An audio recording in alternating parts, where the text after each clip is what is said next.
আসসালামু আলাইকুম প্রিয় দর্শক বন্ধুরা, আজকে আপনাদেরকে বিশেষ একটি বিষয় দেখাবো আপনাদের মধ্যে।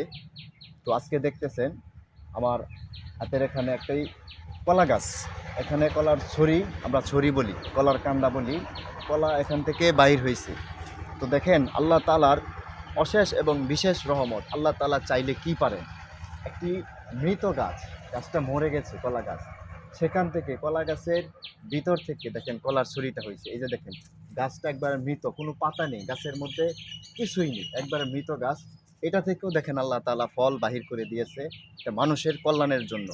তো আপনি আমি এই পৃথিবীতে এসে যদি একটু সময় খারাপ যায়, তাহলে আমরা হতাশাগ্রস্ত কেন হই? এই মৃত গাছের মধ্যে যদি এত সুন্দর ফল হইতে পারে, তো আপনার আমার দ্বারাতে এই পৃথিবীতে অনেক কিছুই হতে পারে। আপনি আমি কখনোই এই পৃথিবীর মধ্যে এসে হতাশাগ্রস্তর মধ্যে পড়ে যাব না। আর এই হতাশাগ্রস্তই আল্লাহ তাআলা পছন্দ করেন না। সবসময় মনের মধ্যে দৃঢ় বিশ্বাস নিয়ে, দৃঢ় শক্তি নিয়ে আপনারা সবসময় আল্লাহর প্রতি ভরসা নিয়ে কাজ করে যাবেন। আপনারা কখনোই হাল ছাড়বেন না।